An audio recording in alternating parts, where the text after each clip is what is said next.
Bonjour à tous et bienvenue à notre service ce matin.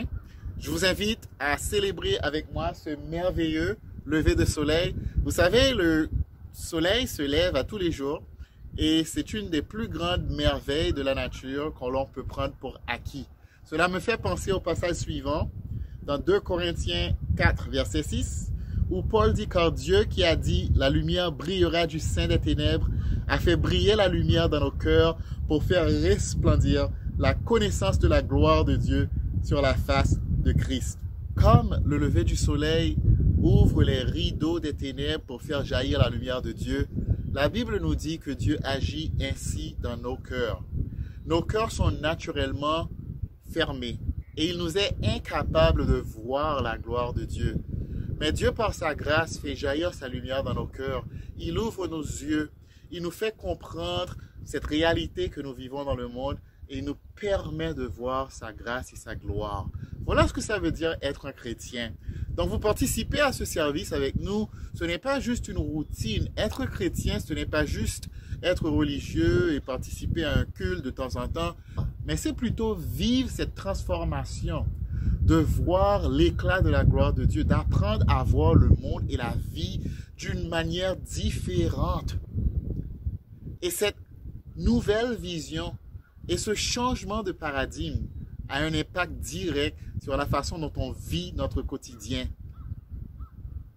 Cette transformation nous apprend à voir nos enfants d'une façon différente, notre épouse d'une façon différente. Et cette façon de vivre nous apprend à aimer réellement. Elle nous apprend à nous aimer nous-mêmes. Elle nous apprend à aimer les autres. Voilà l'invitation que Dieu vous lance ce matin, à entrer dans cette danse avec lui, à découvrir cette raison d'être. Prions ensemble. Éternel, nous te remercions pour cette délicieuse matinée que tu nous permets de vivre.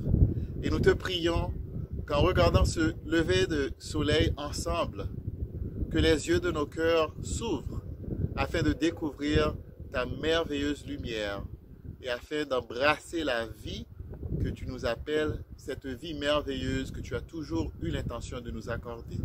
Et nous te prions au nom de Jésus. Amen. On vous remercie de vous joindre à nous ce matin et on vous souhaite de passer un bon dimanche.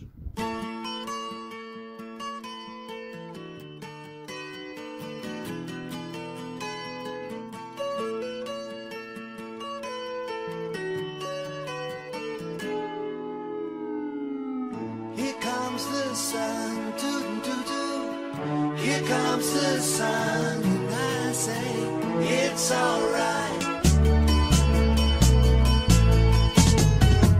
Little darling, it's been a long, cold, lonely winter.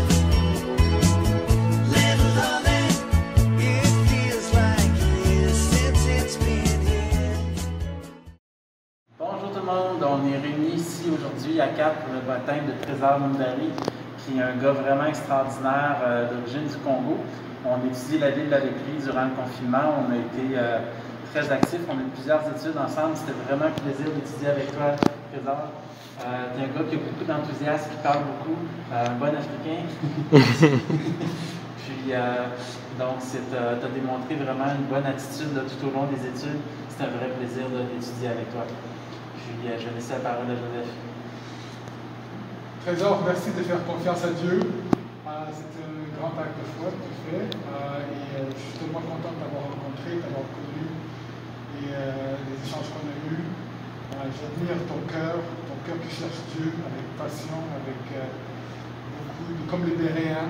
Tu poses beaucoup de bonnes questions et vraiment c'est un jour fantastique et comme la Bible enseigne, il y a une grande fête qui a lieu présentement au ciel à cause de notre ami Trésor qui prend la décision de devenir un disciple de Jésus-Christ. Je vous parle de cela. Amen. Donc, Trésor, j'ai deux questions pour toi. Crois-tu que Jésus, le Fils de Dieu, qui a vécu sur terre, qui est mort pour le pardon de tes péchés, qui a ressuscité le 3e jour? Et quelle est ta bonne confession? Jésus est notre Seigneur. Amen. Donc, maintenant, grâce à ta bonne confession, on va pouvoir te baptiser maintenant, puis tu vas recevoir le pardon de tous tes péchés, tu vas recevoir le don du Saint-Esprit, et tu vas être ajouté à la grande famille là, de Dieu sur terre. Donc, je t'invite à prendre place. Amen.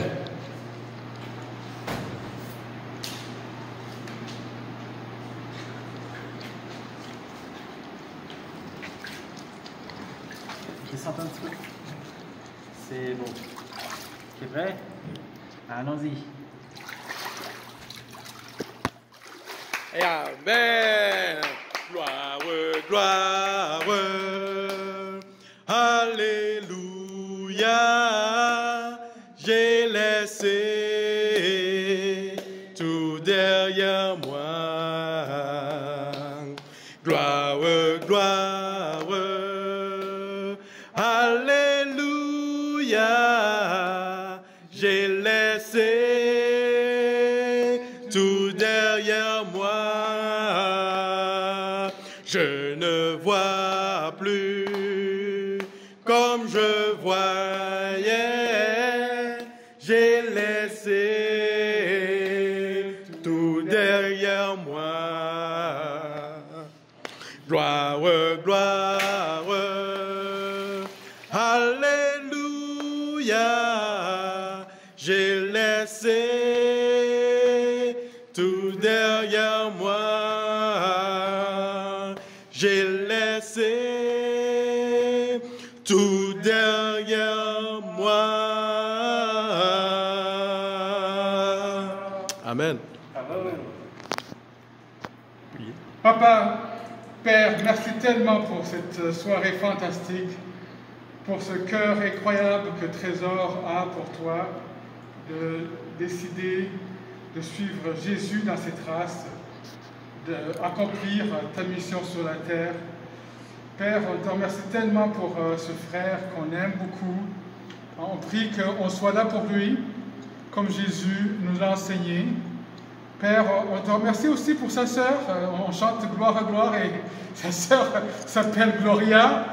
C'est elle qui nous l'a référé. On te remercie tellement pour son cœur d'amour pour son frère qui nous l'a référé.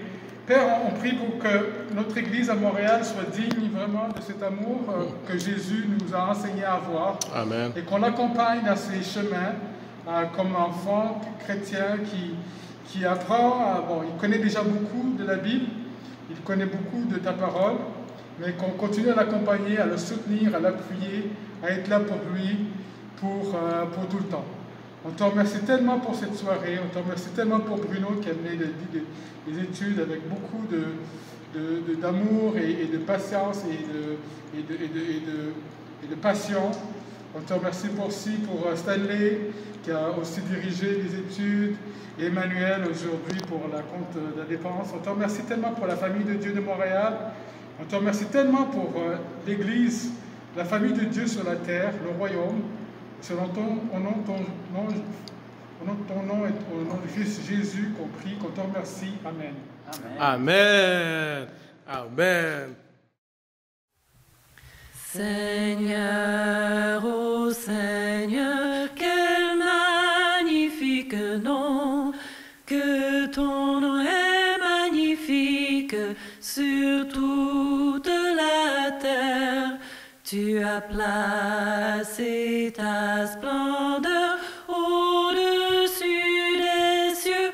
Nous louerons ton glorieux nom à tout jamais. Seigneur, Seigneur, jamais, quel magnifique et glorieux nom. Seigneur, Seigneur, jamais, quel magnifique nom. Nous voulons que ton nom soit glorieux à tout jamais. Nous louerons ton nom à tout jamais. Que ton nom soit glorieux sur la terre à tout jamais. Seigneur, Seigneur, jamais, quel magnifique et glorieux nom. Seigneur, Seigneur, jamais, quel magnifique nom. Nous voulons que ton nom soit glorieux à tout jamais. Nous louerons ton nom à tout jamais. jamais. Que ton nom soit glorieux sur la terre à tout jamais. Répandons ton nom sacré pour toujours. Que ton nom soit glorieux sur la terre à tout jamais. Répandons ton nom sacré pour toujours. Que ton nom soit glorieux sur la terre à tout jamais. À tout jamais. À tout jamais. Amen et Amen. Bonjour encore une fois et nous allons prendre le repas du Seigneur. Eh bien, comme vous le savez, la Bible enseigne que Jésus a donné sa vie pour nous et qu'il est venu sur terre, qu'il s'est fait homme, qu'il a vécu comme nous, à l'exception du fait qu'il était parfait dans son obéissance à Dieu. Et la Bible nous enseigne qu'il a été crucifié et qu'il est ressuscité le troisième jour. Et c'est à travers cet acte d'amour que nous recevons la justification, qui veut dire que Dieu nous pardonne de nos fautes alors que nous ne le méritons pas, et que nous recevons la rédemption, que Dieu nous régénère et qu'il nous adopte dans sa famille. Le passage qui me vient en tête, c'est celui que j'ai partagé tantôt. Dans 2 Corinthiens 4, à partir du verset 4, Paul dit « Pour les incrédules dont le Dieu de ce siècle a aveuglé l'intelligence, afin qu'ils ne vissent pas briller la splendeur de l'évangile, de la gloire de Christ qui est l'image de Dieu. Car Dieu qui a dit « La lumière brillera du sein des ténèbres » a fait briller la lumière dans nos cœurs pour faire resplendir la connaissance de la gloire de Dieu sur la face de Christ. Devenir un chrétien, c'est vraiment comprendre l'amour que Dieu a pour nous et d'accepter le fait que nous sommes pécheurs et que Jésus a pris le poids de nos péchés sur lui et qu'il a été crucifié à cause de nos fautes. Donc, en prenant le repas du Seigneur, une chose que les premiers chrétiens faisaient depuis l'ascension de Jésus, on célèbre sa mort et sa résurrection. Mais en le faisant, on comprend aussi l'amour qu'il a pour nous. Et on se laisse motiver par cet amour pour s'engager à vivre pour lui. Pour moi, personnellement, cet acte de Jésus, sa mort et sa résurrection, me motive de jour en jour à lui obéir.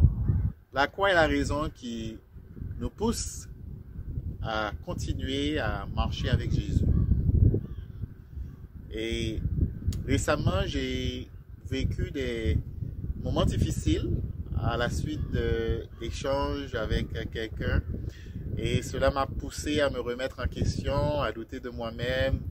Et à certains moments, la pensée m'est venue de ne plus m'engager dans ce que je fais à diriger l'Église.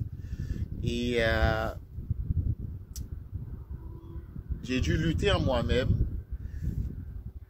et penser à la raison principale pour laquelle je fais ce que je fais en tant que chrétien. Et cette raison-là, c'est la croix. Le fait que Jésus s'est donné pour moi et que ma vie ne m'appartient pas. Donc, je vous encourage aussi, en prenant le repas du Seigneur ce matin, de penser à ce que Jésus a fait pour vous et de réaliser encore une fois combien il vous aime et de renouveler votre engagement à vous dévouer à lui, que votre vie ne vous appartient pas. Donc, en prenant le repas du Seigneur, pensons au sacrifice de Jésus. Nous allons prier et tout de suite après, il y aura un chant. Et après ce chant, nous allons prendre ensemble le repas du Seigneur. Prions ensemble. Seigneur, tu es notre lumière et tu es notre Dieu. C'est grâce à toi que nous sommes en vie. Et nous te remercions de nous rappeler à quel point tu nous aimes à travers le sacrifice de ton Fils. Et nous te prions de continuer à nous motiver par ce sacrifice afin que nous puissions nous soumettre à ta volonté et renouveler notre engagement envers toi. Merci pour Jésus, merci pour son amour, merci du fait qu'il ait triomphé de la mort, merci du fait qu'il nous ait permis de voir la lumière de ta gloire, afin que nous puissions vivre une vie nouvelle. Nous te rendons grâce et nous te prions ainsi en son nom. Amen.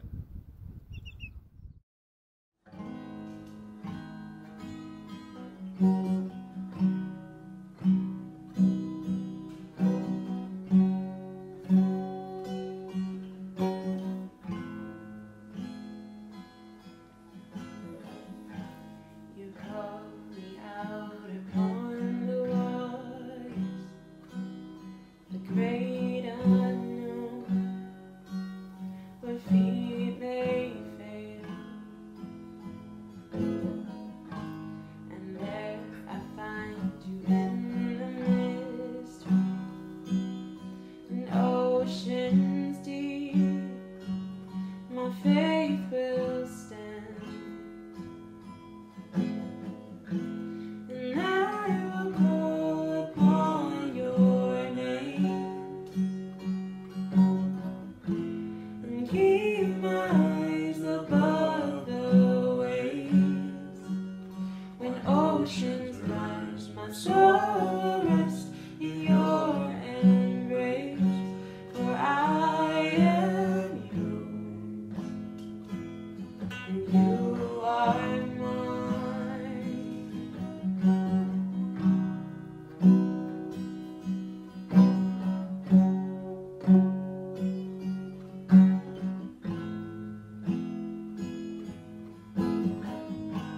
Your grace abounds in deepest waters. Your sovereign hand will be my guide. Where feet may fail and fear surrounds me, you've never failed, and you won't start now. And I will call upon your name and keep my eyes above the waves. When oceans rise, my soul rests in your embrace. For I am yours, and you are mine. Oh, you are mine,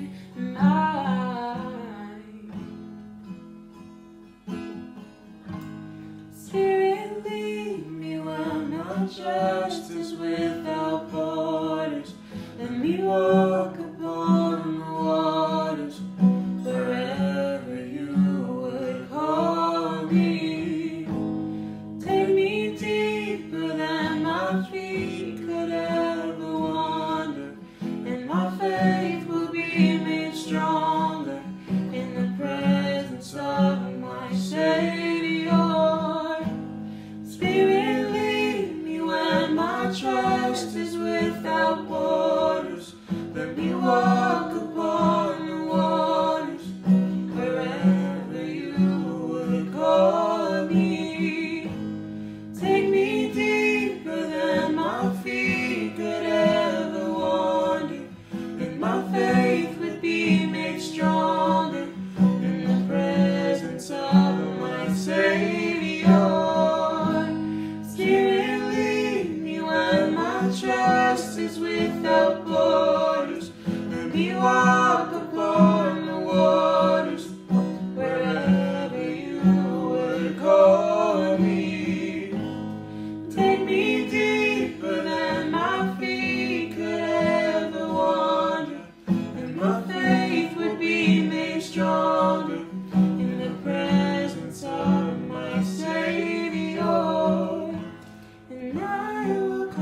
bonjour tout le monde. J'espère que vous allez bien ce matin et que votre dimanche matin n'est pas trop agité. Et si c'est la première fois que vous nous visitez, bienvenue. Mon nom est Nathanaël Ezro et je suis parti de l'église ici à l'église du Christ de Montréal. Et j'espère que le temps que vous avez passé avec nous jusqu'à présent a été bénéfique. Et j'espère aussi qu'à travers le reste du temps, vous allez être capable de découvrir ce Dieu-là qu'on sert avec tant de passion et tant de joie aussi. Mais écoutez, avant d'entrer dans le vif du sujet, j'aimerais juste prendre le temps de vous dire merci à tout le monde, à tous ceux qui nous ont supportés à travers le mariage. Et honnêtement, on a été vraiment encouragés, ma femme et moi. Et c'était vraiment super de voir les messages, de voir la joie. On a regardé le mariage après, les messages qui rampaient, si on veut, sur le chat, les mots d'encouragement, les gens qui nous ont supportés financièrement, qui ont acheté des choses sur notre liste de mariage et toutes sortes d'autres choses là qui sont passées. Donc, je vais juste prendre le temps honnêtement de vous dire merci par rapport à ça et c'était vraiment, vraiment encourageant. Et c'est vraiment évident de voir votre amour pour nous et pour ça, on est vraiment reconnaissant. Bon, là, ça fait un mois qu'on vit ensemble. Autour de ça, dis-moi. Et il y a beaucoup de gens qui me demandent à chaque fois que je leur parle, mais pas chaque fois, mais ça arrive souvent. Comment ça se passe la vie de mariée? Comment c'est le fait d'être un nouveau marié? Écoutez, ça se passe super bien. Il y a des personnes qui ont dit avant, avant de vous marier, vous pensez que vous connaissez réellement, mais lorsque vous allez vous marier, vous allez remarquer que en fait, vous savez rien du tout.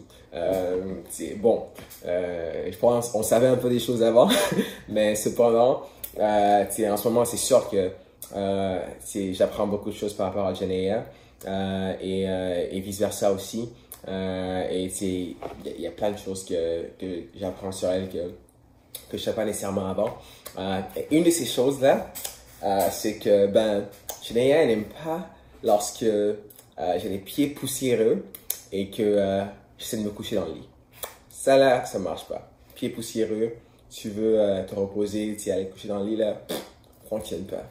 Donc, un soir, je pense que j'étais allé marcher un peu, on reste sur Rosemont la petite patrie, donc j'étais allé marcher un peu dans le quartier, juste je pense prier un peu, je sais pas trop ce que je faisais.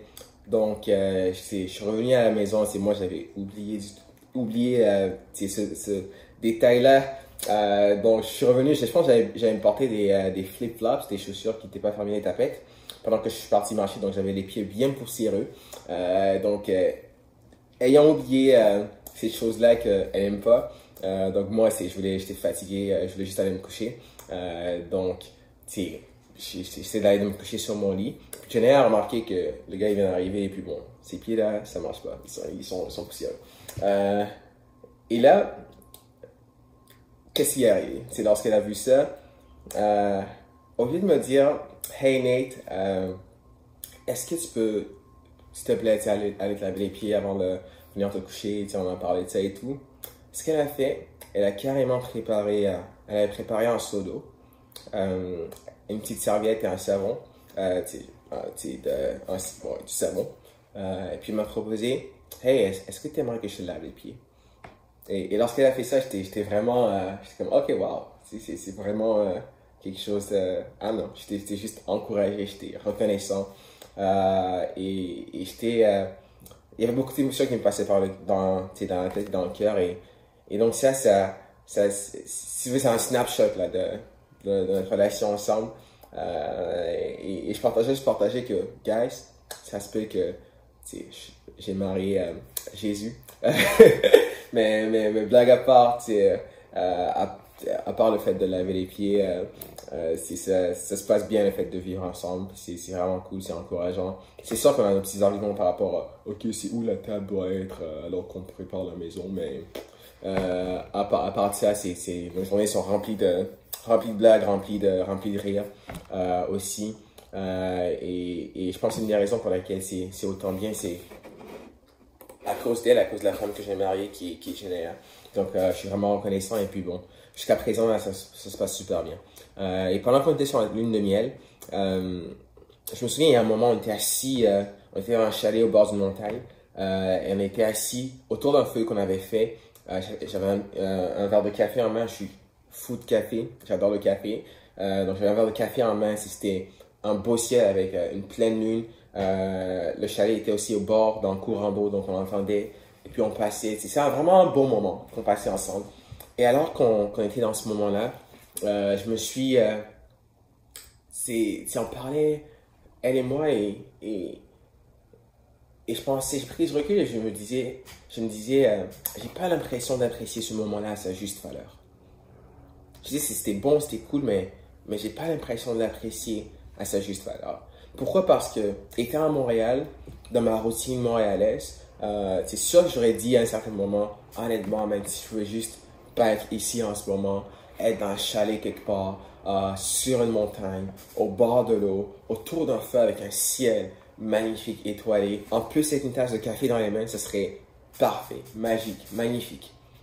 Mais alors que je faisais l'expérience là de cette description spécifique, je voyais que j'avais quand même un peu de difficulté à apprécier ce moment-là pour ce qu'il était réellement. Et alors que je pensais à ça, j'ai pensé au dilemme, à un dilemme, je pense qu'on vit en tant qu'être humain, c'est que on a tout le temps la difficulté à apprécier les choses alors qu'on les vit. C'est tout le temps facile pour nous de dire ah ouais, je te souviens quand ça s'est passé, c'était vraiment super, c'était un très bon moment. Mais alors qu'on vit les choses, on a tout le temps de la difficulté à les apprécier pour ce qu'elles sont vraiment. Et pour moi, personnellement, l'une des choses qui m'empêche d'apprécier les choses dont Dieu me permet de faire l'expérience dans ma vie, c'est le manque de foi. C'est le manque de foi. En Philippiens 4, verset 11, Paul dit, et bon, le contexte, c'est que Paul est en prison, et puis là, il a reçu de l'aide des frères et sœurs, et donc il a écrit une lettre complète pour exprimer sa joie, sa reconnaissance, et essayer de les encourager. Puis là, on prend cette portion de cette lettre-là, en Philippiens 4, 11, il dit, je me suis profondément réjoui dans le Seigneur en voyant que votre intérêt pour moi a pu finalement porter de nouveaux fruits. Car cette sollicitude, moins intéressant, à mon égard, vous l'éprouviez toujours, mais vous n'aviez pas eu l'occasion de la manifester. Ce n'est pas le besoin qui me fait parler ainsi, car j'ai appris, regardez ça, car j'ai appris en toutes circonstances à être content avec ce que j'ai. Dans d'autres versions, c'est traduit comme suit, car j'ai appris que dans toutes circonstances, je dois me contenter de ce que j'ai. Et c'est quoi qui nous permet de se contenter de ce qu'on a dans toutes circonstances? C'est la foi en Dieu. Donc c'est un peu ce dont je veux discuter avec vous ce matin. C'est la foi d'une personne qui se contente de l'action présente de Dieu dans sa vie. La foi d'une personne qui se contente de l'action présente de Dieu dans sa vie. En général, moi personnellement, je suis un gars du type A. Je suis un gars qui aime foncer. Je travaille beaucoup. Je suis assez conscient du temps. J'aime ça. J'aime être efficace. J'aime avoir des résultats. J'aime utiliser mon temps de façon d'une manière qui porte du fruit. Et donc ça aussi, ça se manifeste dans ma relation avec Dieu. Je suis quelqu'un qui désire profondément être proche de Dieu. C'est mon désir le plus cher, plus que toute autre chose sur cette terre. C'est quelque chose qui me pousse, qui m'anime, qui m'a animé durant toute ma marche chrétienne. Je désire toujours connaître Dieu dans ma marche avec lui. Je désire non seulement ça pour moi, mais aussi pour les autres frères et sœurs. Je désire sincèrement et profondément que chaque personne puisse connaître Jésus encore plus, puisse vraiment faire l'expérience de lui d'une façon extraordinaire qui lui permet de voir à quel point il est merveilleux. Et je désire ça aussi pour les gens qui ne sont pas chrétiens. Je désire tellement et puis sincèrement, des milliers, des millions de personnes puissent entendre l'évangile et puissent voir à quel point la personne de Jésus est extraordinaire et qu'il n'y a rien de mieux dans ce monde que lui. Et donc ça, c'est quelque chose qui m'anime profondément et qui me brûle, qui me pousse dans ma relation avec Dieu. Mais le truc, c'est que et c'est un peu, je vais l'exprimer de cette façon-là, un des désavantages ou une des difficultés avec ça, c'est que souvent, j'ai de la difficulté à me contenter, alors que je désire plus de ce que Dieu fait maintenant. Et encore une fois, lorsque je parle de désirer plus, je ne parle même pas de choses matérielles. En termes de matériel, ça va. Mes besoins sont comblés au-delà de ce que je peux imaginer. Mais en termes spirituels, le fait de désirer toujours plus fait que souvent c'est difficile pour moi d'apprécier ce que Dieu fait maintenant et présentement dans ma vie. Et je sais que c'est un peu une ligne qui est difficile à tracer, à scinder, mais c'est un dilemme dans lequel je me trouve et je pense qu'on peut se trouver aussi dans notre marche avec Dieu. Et c'est bon de désirer de bonnes choses, mais c'est bon de vouloir faire l'expérience de Dieu encore plus. C'est bon de vouloir le rechercher davantage. Tu penses en tant que chrétien, c'est ce qui doit être pour chaque personne qui pense réellement que Jésus est extraordinaire. On le veut plus, on le veut pour les autres. Donc c'est cette bonne chose. Mais si le fait de désirer ces choses-là nous empêche de se contenter ou d'être satisfait de ce que Dieu fait présentement dans notre vie à travers nous, c'est un manque de foi envers lui, envers le fait qu'il nous guide, et c'est ça qui peut devenir dangereux selon moi. Et lisons ensemble un des psaumes favoris de tout le monde, un psaume qui est très populaire, le psaume 23, qui a été écrit par David.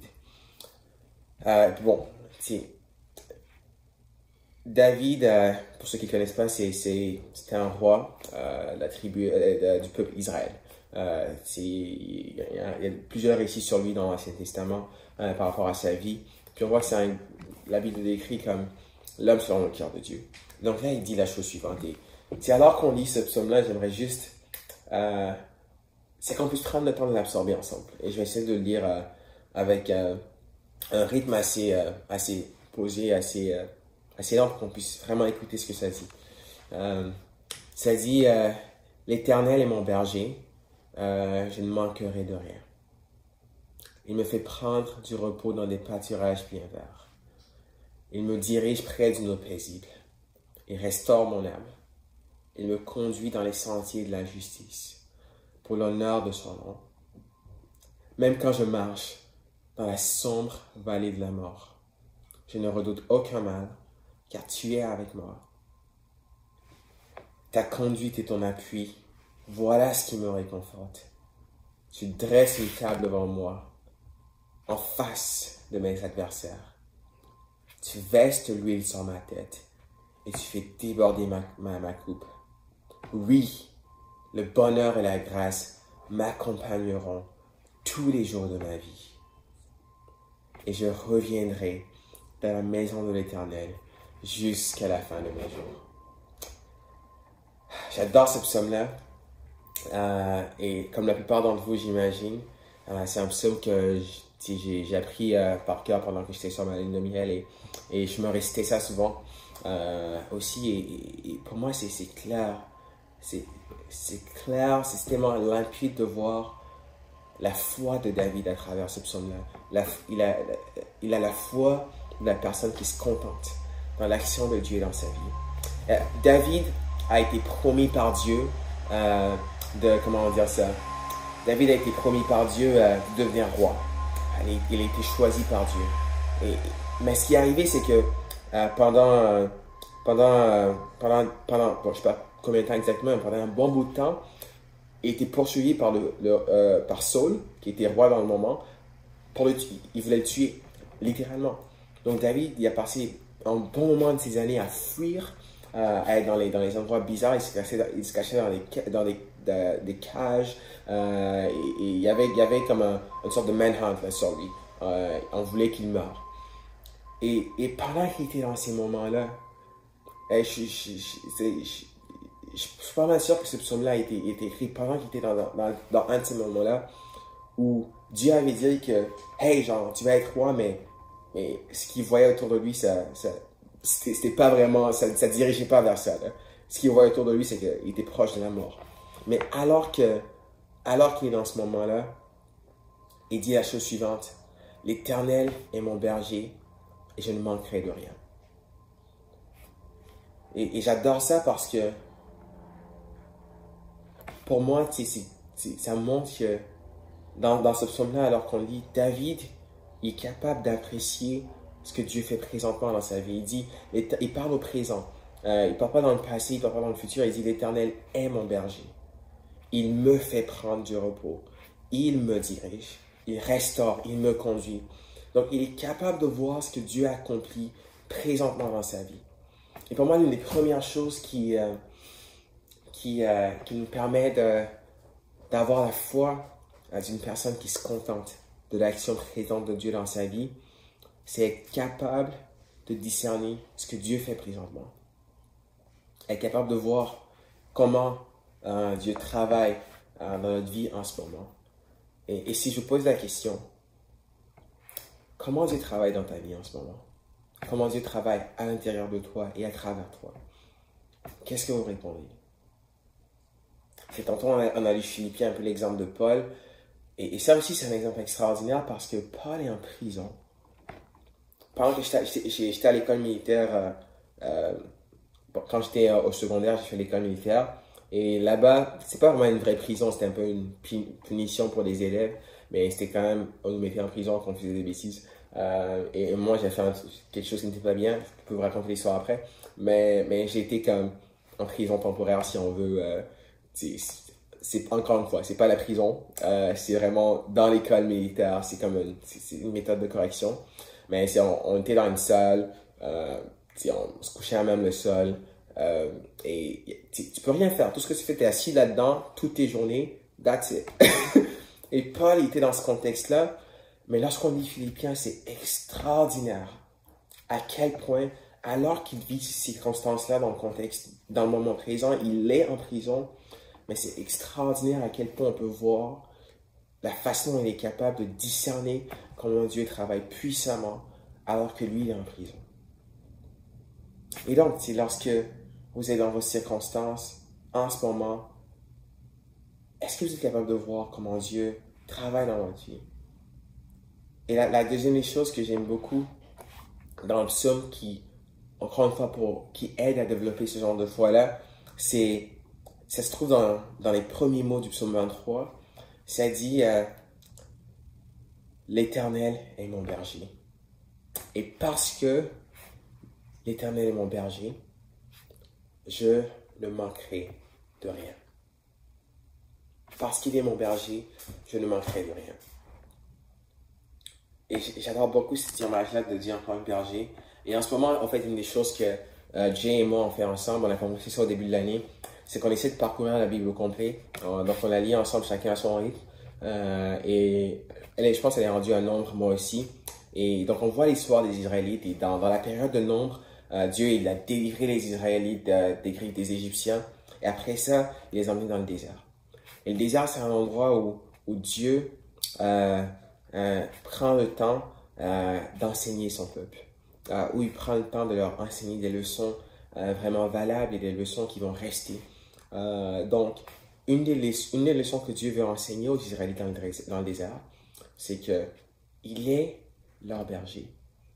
Que lui et lui seul est leur berger. Et ils sont dans le désert et littéralement, ils ne savent pas où aller. Ils n'ont aucune idée de ce qui va se passer demain. Et tout ce qu'ils font, c'est qu'ils bougent quand Dieu leur demande de bouger. Ils s'arrêtent quand Dieu leur demande de s'arrêter. Et tout ce qu'ils font, c'est au commandement de Dieu. Et c'est littéralement là, Dieu qui les dirige. Et donc, imaginez, vous vivez votre vie et vous avez honnêtement aucune idée de ce qui va se passer demain. Et c'est Dieu qui a tout ça entre ses mains. Donc ça, c'est ce qui se passe avec les Israélites dans ce temps-là. Et Dieu essaie de leur enseigner à lui faire confiance. Que c'est lui qui les garde, c'est lui qui guide leur pas. Et une autre leçon que Dieu les enseigne aussi dans le désert, c'est dans les vallées, si on veut. c'est la leçon que j'appelle la leçon du juste assez. En fait, ça vient pas de moi, ça vient d'une ressource que j'ai utilisée. Je pense à un gars qui s'appelle Marley Salmon. Ça s'appelle la leçon du juste assez. Et le principe, c'est que ce que Dieu leur donne et leur permet d'avoir, c'est ça qu'il leur faut. Ils n'ont pas besoin de plus que ça. Ils ont assez pour aujourd'hui. Et je ne sais pas si vous avez déjà marché dans un désert, mais je suis sûr qu'il fait pas mal chaud. Si tu marches, tu as chaud, tu as faim, tu as soif, tu es de mauvaise humeur. Tout ce que les gens font, se tape un peu sur les nerfs. Donc, c'est pas nécessairement une expérience agréable dans le désert. Et on voit à plusieurs reprises que les Israélites, ils se plaignent alors qu'ils sont dans le désert. On peut dire que c'est compréhensible à cause des circonstances.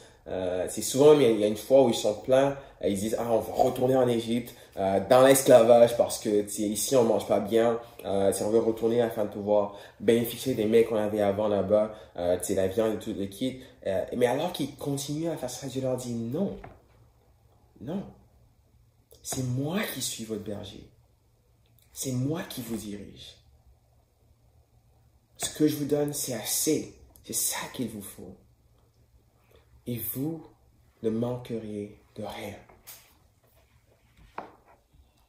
Et je pense que Dieu a le même message pour nous ce matin. Il dit, hey, je suis ton berger. Et tu ne manqueras de rien. Est-ce que tu crois en ça? Et c'est défiant pour moi parce que souvent, moi, j'ai la difficulté à croire en ça, pour être honnête avec vous. Moi, souvent, je pense que je suis comme une brebis. Au lieu de suivre le berger, qui aime dire au berger où aller. C'est comme Dieu dit, ok, fais ça. Je suis comme, Dieu, est-ce que tu ne penses pas que ça serait une bonne idée? Tester ça? Souvent, ça fait comme ça que je fonctionne là. C'est ridicule, mais lorsque je regarde mes actions et puis comment je me sens, souvent je peux me comporter comme ça. Je suis sûr que je ne suis pas le seul. Mes frères et sœurs, pensez à ça pour un instant.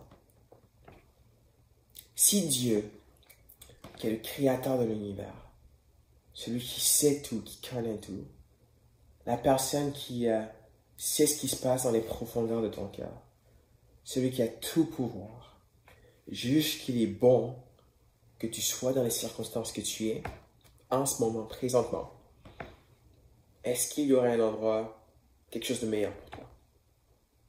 Est-ce qu'il y aurait quelque chose d'autre de meilleur? Tu viens de perdre un emploi, tu passes à travers des moments difficiles, tu vis des moments de souffrance, tu es dans la joie, tu te réjouis, tu es dans des moments de peine. Amen. C'est là où Dieu a décidé que tu sois en ce moment. Et parce que c'est là où il a décidé que tu sois en ce moment, il n'y a rien d'autre de meilleur. Est-ce que tu as cette foi-là? Est-ce que c'est le genre de foi qui t'anime? Est-ce que tu fais confiance à ton berger à ce point-là? Parce qu'il a décidé que la douleur, la souffrance, la joie, ce que je ressens en ce moment, soit présent et valide, il n'y a rien d'autre de meilleur parce que l'Éternel est mon berger. Et c'est lui qui guide mes pas. Est-ce que tu as ce genre de foi? La Bible nous enseigne que la foi vient de ce qu'on entend et ce qu'on entend vient de la parole de Dieu. Romains 10, 17. Et souvent, il y a un mensonge qu'on croit, surtout lorsque ça fait longtemps qu'on est dans l'église, je pense. On se dit, pour qu'on puisse changer quelque chose dans notre vie, il faut qu'on entende des choses nouvelles. C'est genre un message, c'est pas moi, quelque chose qui va être nouveau, qui va vraiment nous percuter, disons. Mais c'est faux. Pourquoi? Parce que, ça fait 2000 ans que le christianisme existe et je pense pas qu'il y a quelque chose de nouveau qu'on va inventer qui n'a pas été dit dans les 2000 dernières années. Je pense que souvent, tout ce qu'on a besoin de faire, c'est d'être fidèle à appliquer les choses qu'on sait déjà. On n'a pas nécessairement besoin de nouveaux conseils, de nouvelles vérités. La vérité est là. On a juste besoin d'être fidèle à appliquer ce qu'on sait déjà, qui est vrai. Et ici, ça dit que la foi vient de ce qu'on entend. Et ce qu'on entend vient de la parole de Dieu. Et un principe qu'on peut voir dans ce passage-là, c'est que ce qu'on entend a une influence sur nous. Ce qu'on écoute, ce qu'on entend, ça a une influence sur nous. Et en ce moment, il y a tellement de conversations dans le monde, là, que ce soit par rapport au racisme, par rapport à l'égalité, par rapport aux droits des femmes. Et c'est cool qu'on parle de ce genre de choses-là parce que Dieu se soucie de la justice. Profondément, il se soucie de la justice. Mais alors qu'on parle de ça aussi, chacun veut exprimer son opinion. Tout le monde crie sur les toits ce qu'il pense. Les médias, ils nous shootent quelque chose. Sur les réseaux sociaux, ça nous shoot quelque chose. X dit ça, Y dit ça. Et on entend tellement de voix, Twitter, CNN, Fox News. Et alors qu'on entend toutes ces voix-là, c'est quoi la voix que tu décides d'écouter? Et c'est quoi la voix que tu décides de suivre? Est-ce que c'est la voix du berger? Ou c'est la voix de ce que tu vois sur les médias sociaux? Ou c'est la voix de ce que tu entends sur Twitter? C'est la voix de ce que tu entends sur Fox News, ou sur CNN, ou sur un podcast que tu as écouté? Est-ce que c'est la voix de tes émotions, ou de ton propre égoïsme? Ou est-ce que c'est la voix du divin berger que tu décides de suivre? Avoir la foi, c'est décider de mettre sa confiance en Dieu. Et mettre sa confiance en lui, ça signifie être prêt à écouter sa voix et le suivre. Et aller dans la direction où il veut qu'on aille. Et alors qu'on le suit, de se contenter de ce que le bon berger, le divin berger, nous donne et nous permet de faire l'expérience. C'est ça la foi, la personne qui se contente de l'action présente de Dieu dans sa vie. Et pour moi, c'est quelque chose que je découvre. Je vois que Dieu m'apprend ça et j'ai encore beaucoup de réflexions par rapport à ça. Je pense que je ne suis même pas à la moitié dans elle. Et je veux grandir dans cet aspect-là de ma relation avec Dieu. Et mon encouragement pour vous, c'est la même chose. C'est que, frères et sœurs, Dieu est votre berger. Personne d'autre. Et en tant que communauté, je pense que c'est important pour nous de se rappeler de ça et de se rappeler que la façon dont on développe notre foi en notre berger, c'est parce qu'on entend sa parole et qu'on se laisse influencer par celle-ci. Donc mon encouragement, c'est qu'on prenne le temps ensemble, que ce soit à travers cette semaine, de s'assurer que la voie qui nous dirige, c'est la parole de Dieu. Celle qui guide nos pas, guide nos décisions, notre style de vie, c'est les principes de Dieu. Et qu'on puisse exercer cette foi-là, alors qu'on est confiant, reconnaissant, et qu'on se contente de ce que Dieu décide de nous apporter aujourd'hui. Si c'est la première fois que vous nous visitez, j'espère que ce message-là vous a bénéficié. Et ça se peut que peut-être vous croyez en Jésus, vous ne croyez pas en Jésus. Mais j'aimerais juste que vous considérez la pensée suivante. Je pense que c'est pas mal clair que notre monde est très instable, difficilement, comment dirais-je, très fragile, très instable. Et c'est facile de voir que la façon dont les choses s'en vont en ce moment, c'est pas nécessairement dans la bonne direction. Et je parle pas juste de l'Amérique du Nord, je parle du monde en général. Souvent c'est facile de juste voir l'Amérique du Nord comme le monde, mais c'est pas le cas. Lorsqu'on regarde le monde au complet, on voit que c'est très risqué de mettre sa confiance dans le monde. Et Dieu, à travers sa parole, il nous offre quelque chose de stable, quelque chose d'incassable, de sûr. Il nous permet de mettre sa confiance en lui. Et lorsque lui nous dirige, on est rempli d'assurance. Donc j'aimerais juste vous inviter à considérer le fait de commencer à chercher Dieu. Et commencer à prendre un pas si on veut, afin de pouvoir commencer à mettre votre confiance en lui. Je pense à la fin de ce service-là, il y aura un numéro que vous pourriez rejoindre pour nous contacter en tant qu'Église. Ce sera notre plaisir de vous aider, de vous accompagner dans ce processus-là. Merci encore de m'avoir écouté. C'était un plaisir pour moi de partager avec vous. Et je prie vraiment que Dieu puisse utiliser ce message-là pour vous encourager, vous supporter dans votre vie, alors que vous décidez de le mettre en pratique vous-même et de continuer à le chercher. Merci beaucoup et c'était moi. Cheers.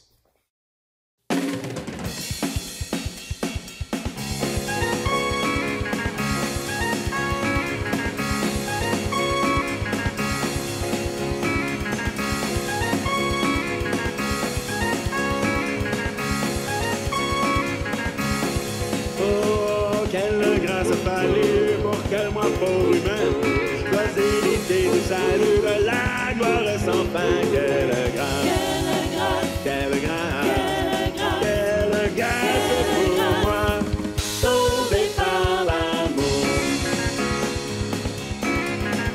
Oh, cette grâce m'enseigne la crainte du Seigneur, et pour toujours éloigne la crainte de mon cœur. Quelle grâce, quelle grâce, quelle grâce pour moi, sauvé par l'amour.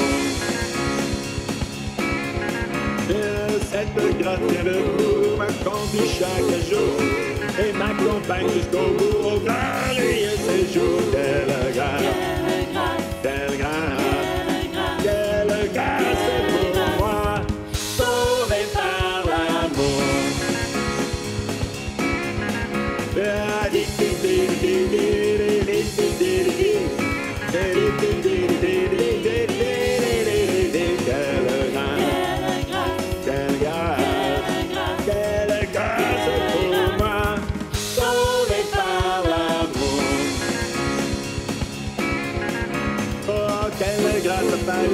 Pour que moi, pauvre humain, choisir le salut, la gloire sans fin. Quelle grâce, quelle grâce, quelle grâce pour moi, sauvé par l'amour. Quelle grâce pour moi, sauvé par l'amour. Sauvé par l'amour.